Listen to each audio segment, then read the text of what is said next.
Continuando con el estudio de las leyes de la conservación, a continuación veremos el tensor de esfuerzos de Maxwell, la conservación del momento lineal y la conservación del momento angular. Tensor de esfuerzos de Maxwell.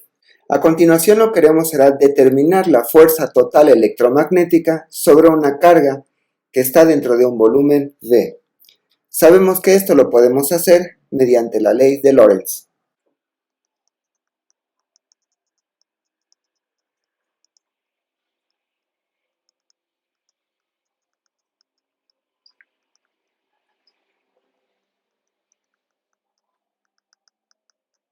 Ahora lo que queremos hacer es determinar la fuerza por unidad de volumen. Sin embargo, recordemos que la densidad de corriente la podemos expresar de esta forma. Ahora lo que queremos hacer es escribir la fuerza solo en términos de los campos. Para esto vamos a utilizar las ecuaciones de Maxwell para quitar ρ y j.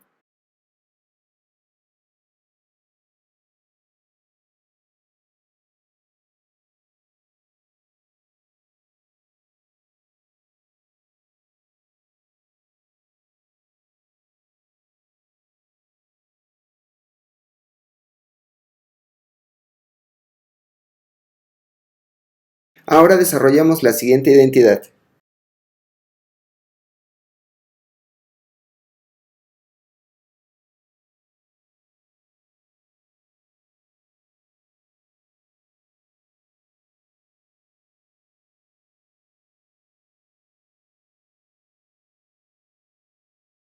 Y al reescribirla nuevamente en la fuerza obtendremos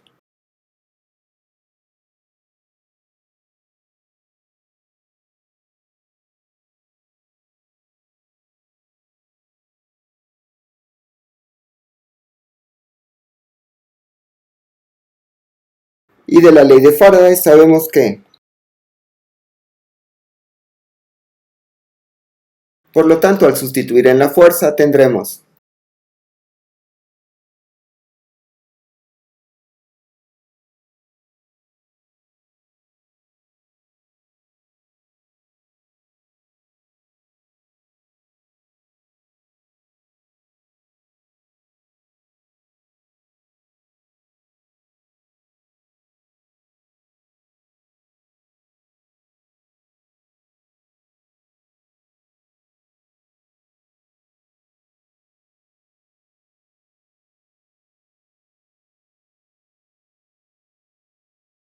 Ahora lo que haremos será introducir un cero, es decir, introduciremos la divergencia de B por B para que justo tenga también esta misma simetría.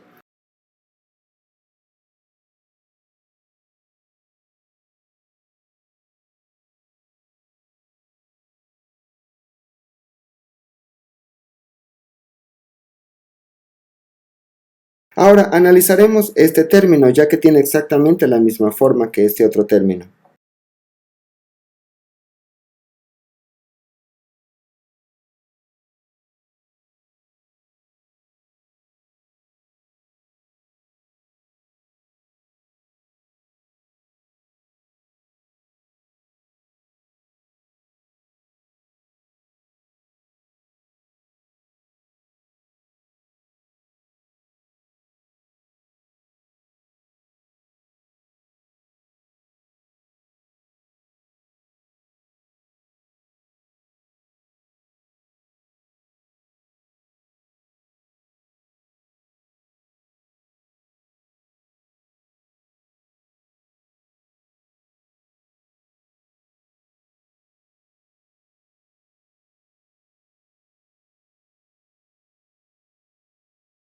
Por lo tanto, podemos sustituir ahora lo que hemos encontrado en la expresión para el campo y la expresión para el campo magnético.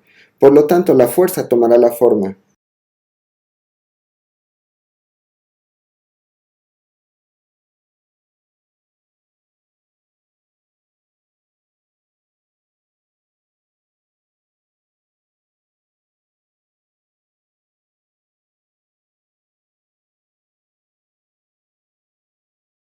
Por lo tanto, todo el término que está entre llaves lo definiremos como el tensor de esfuerzos de Maxwell.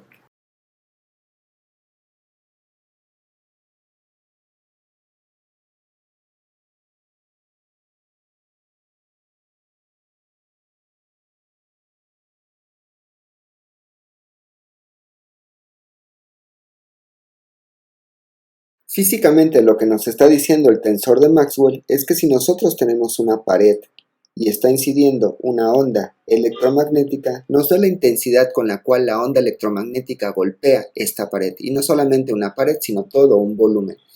Esto es muy importante, por ejemplo, en telecomunicaciones, ya que cuando se tiene un satélite, lo que pasa es que son ondas electromagnéticas las que golpean una ala y rebotan por la otra ala. Si el satélite llegase a tener más carga de un lado que de otro lado, esto provocaría que el satélite rote. Y si esto llega a pasar, es muy grave, puesto que en el espacio libre no vamos a tener fricción para que el satélite deje de rotar. Por eso en este caso es muy importante saber calcular el tensor de esfuerzos de Maxwell para poder equilibrar la carga electromagnética en cada ala. El tensor de esfuerzos de Maxwell es muy similar al tensor que nos encontramos en mecánica del medio continuo, que se le nombra el tensor de deformaciones. Si ahora reescribimos la fuerza electromagnética en términos del tensor de Maxwell, tendremos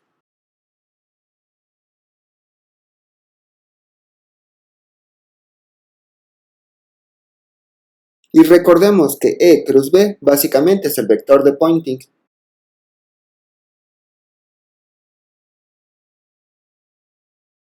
Si ahora integramos sobre todo un volumen para extraer la fuerza en lugar de la fuerza por unidad de volumen, tendremos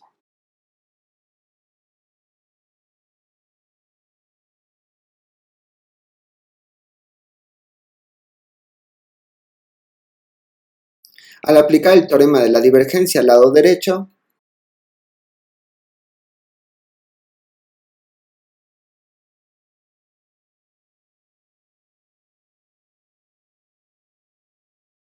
y listo, tenemos la fuerza electromagnética sobre una carga en un volumen V. Ejemplo, considera un capacitor de placas paralelas con la placa inferior en Z igual a menos D medios con densidad de carga menos sigma y la placa superior en Z igual a D medios con densidad de carga sigma. Determina la matriz de esfuerzos en la región entre las placas. Para este caso no tendremos campo magnético, por lo cual esta componente del tensor de esfuerzos de Maxwell será 0. Además, sabemos que en medio de un capacitor el campo eléctrico es constante y su dirección es de positivo a negativo, y la magnitud de este campo eléctrico simplemente es sigma sobre epsilon 0. Como en este caso necesitamos la dirección y el campo va hacia abajo, este va en dirección menos z. Por lo tanto, cuando corramos el tensor de esfuerzos de Maxwell, aquí lo que vamos a tener es la componente en x por la componente en y, que va a ser 0, y también la componente en y por la componente en z, al igual que la componente en x y la componente en z. Esto hará básicamente que también la componente t, xy, t, yz y t, xy sea 0, pues recordemos que esta es la delta de Kronecker y solamente tiene componentes en la diagonal. Por lo tanto, solamente tendremos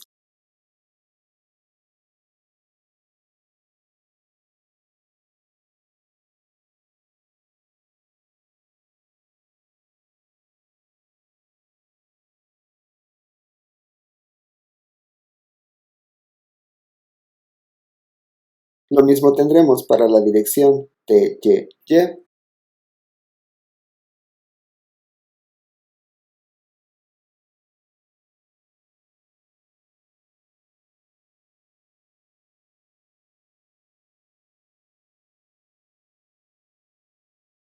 y finalmente la componente en z.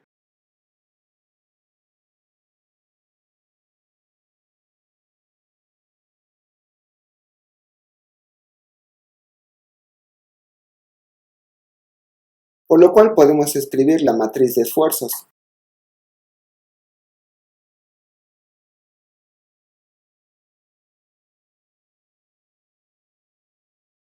Para determinar la fuerza por unidad de área en la placa superior, recordemos que entonces, y en la placa superior, lo que tendremos solamente será la fuerza en la dirección z. Z negativa, pues la fuerza va hacia abajo.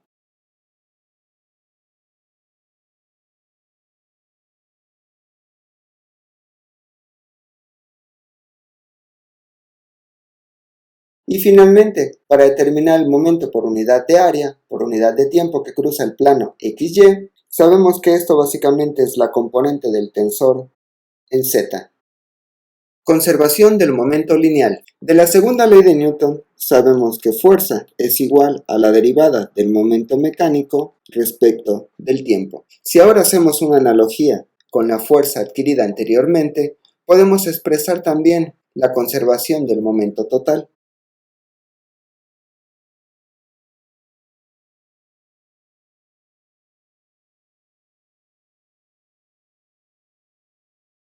Y a eso se le llama la conservación del momento, donde el P de ME es el momento mecánico total de la partícula contenida en este volumen B. Si analizamos la expresión, esta básicamente es muy similar a esta parte, es muy similar al teorema de Poynting. Entonces, al hacer la analogía, podemos construir el momento electromagnético.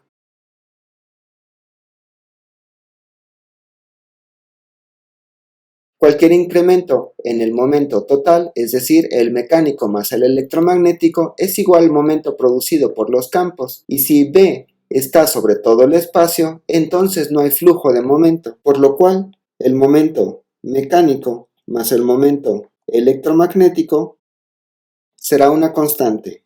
También podemos describir la densidad de momento. Por lo tanto, podemos reescribir simplemente la conservación del momento de esta forma.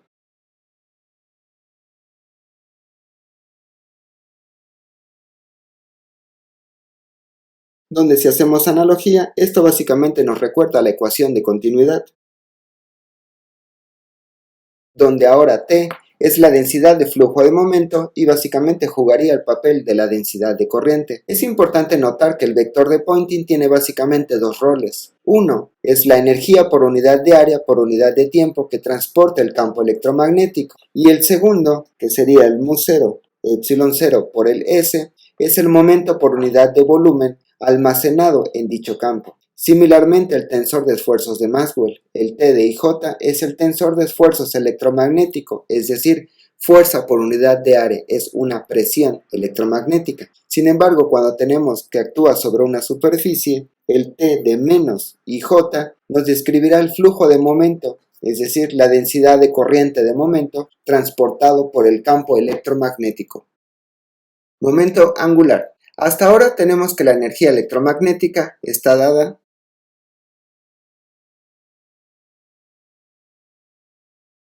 y también hemos obtenido que la densidad de momento electromagnético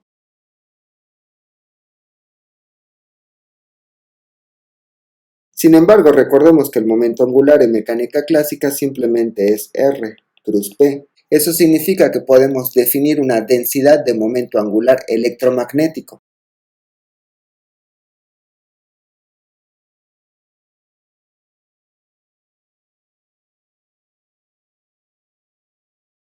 Donde también podemos definir simplemente a L como la integral de esta densidad de momento electromagnético.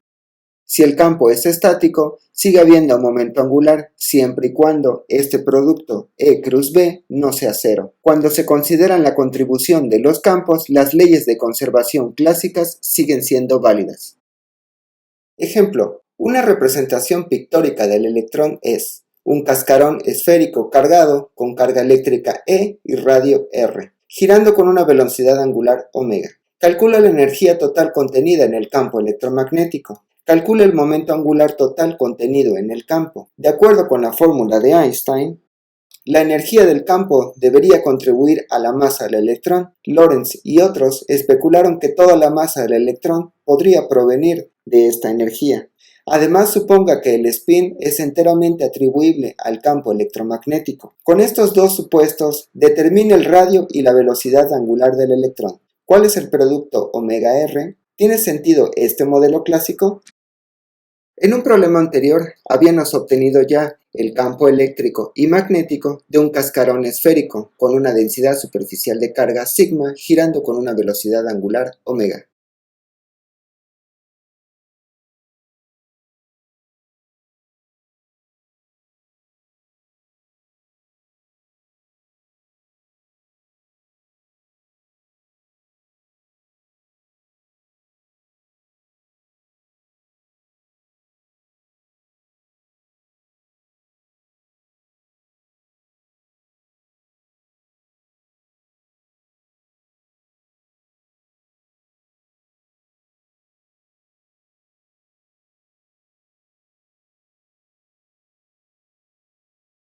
Por lo tanto, la energía del campo eléctrico en la parte interna será cero, mientras la energía del campo magnético en el interior será.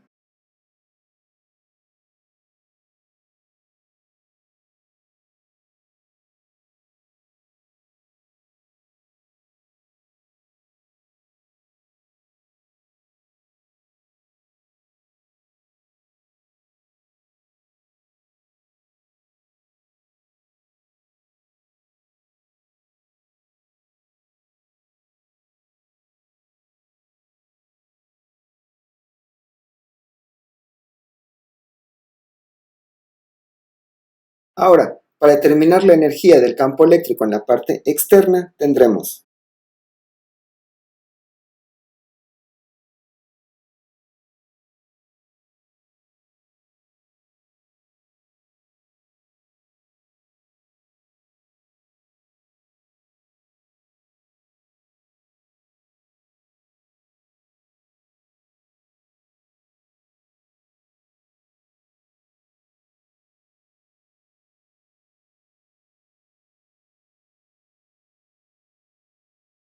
Ahora, para la energía del campo magnético en el exterior,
por lo tanto, la energía electromagnética total será la suma de la energía magnética externa de la energía eléctrica externa más la energía magnética interna.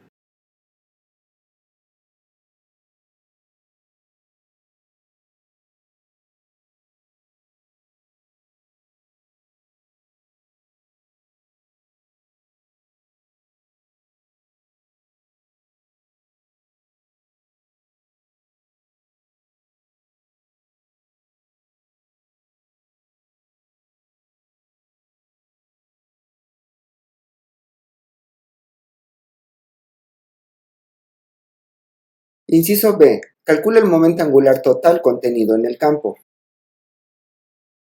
Aquí básicamente tendremos dos momentos lineales, uno externo y otro interno. Para el momento interno,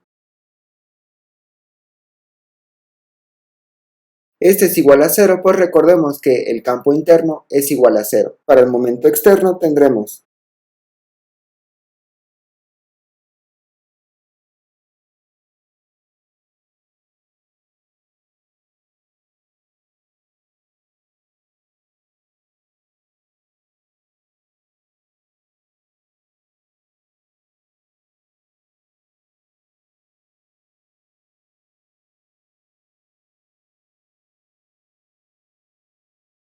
Ahora, lo que haremos será sustituir explícitamente m para tratar de factorizar más la expresión. Recordemos que m es,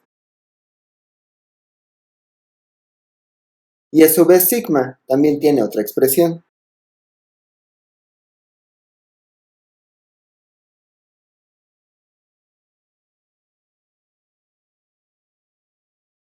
Por lo tanto, el momento lineal externo toma la forma.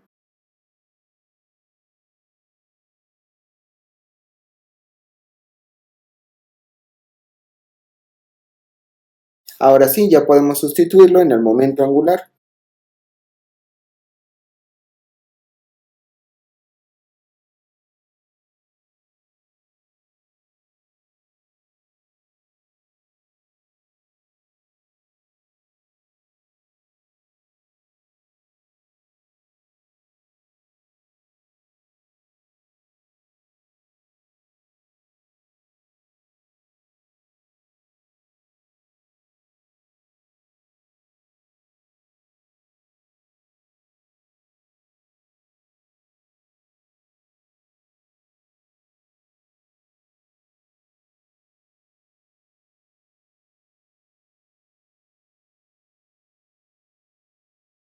Ahora, ese es el momento angular, la densidad de momento angular, pero lo que necesitamos es el momento angular y nos los piden en la dirección z para poderlo comparar con la parte cuántica. Recordemos que L simplemente es la integral de este L en el volumen. Lo que tenemos que hacer es reescribir a θ en coordenadas cartesianas.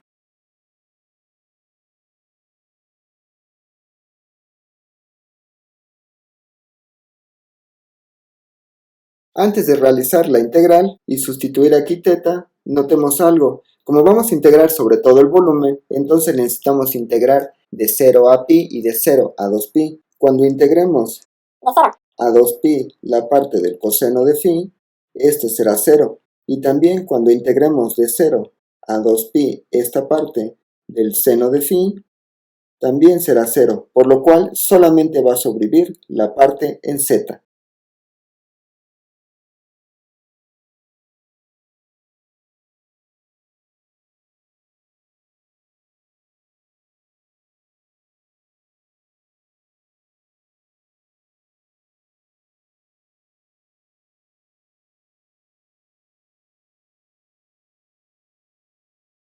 Recordemos que el seno cuadrado provino del hecho de que estamos multiplicando por este seno que está aquí, este término. Entonces ahí se forma el seno cuadrado. Y el otro seno proviene simplemente del jacobiano del volumen.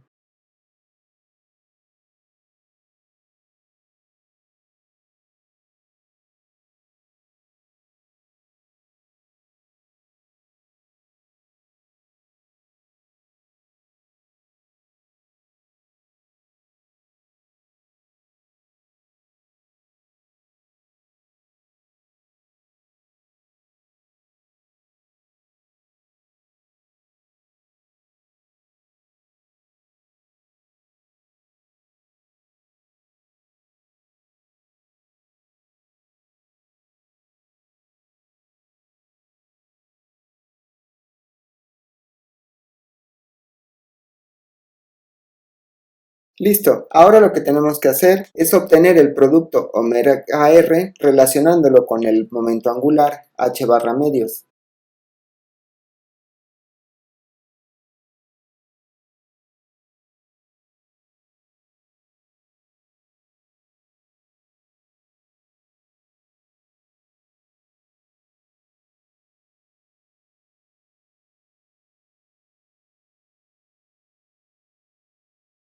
Ahora, de la energía de Einstein, siendo E0 la energía electromagnética total que obtuvimos, tendremos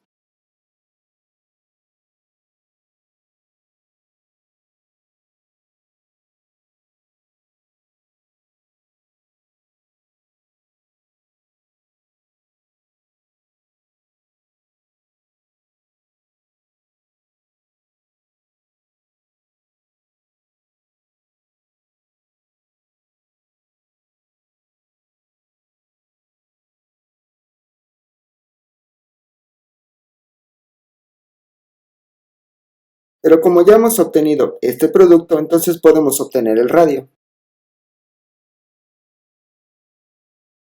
Y también podemos determinar la velocidad angular.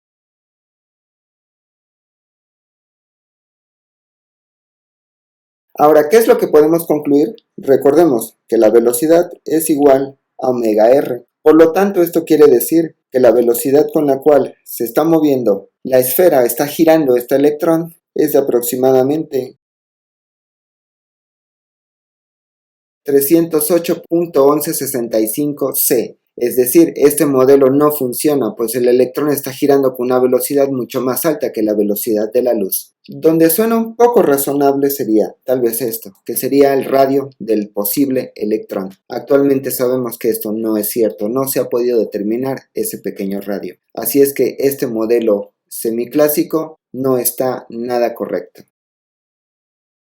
Hasta aquí básicamente hemos visto un curso completo de electrodinámica clásica, empezando desde la electrodinámica, pasando por campo eléctrico, ley de Gauss, potencial, capacitores, trabajo del capacitor, problemas de valores a la frontera, separación de variables, método de imágenes, fuerza y energía, separación de variables en coordenadas cartesianas, cilíndricas, esféricas, desarrollo multipolar, términos del cuadripolo, la expansión multipolar, corrientes eléctricas, ley de Biot-Savart, densidad de corriente, flujo magnético, en la electrodinámica con la ley de Ohm, el magnetismo, la FEM, la ley de inducción de Faraday, resumiendo con las ecuaciones de Maxwell y finalmente las leyes de conservación de la energía con el teorema de Poynting. En esencia es un curso completo de electrodinámica, lo único que faltaría incluir sería el campo eléctrico en presencia de materia y el campo magnético en presencia de materia.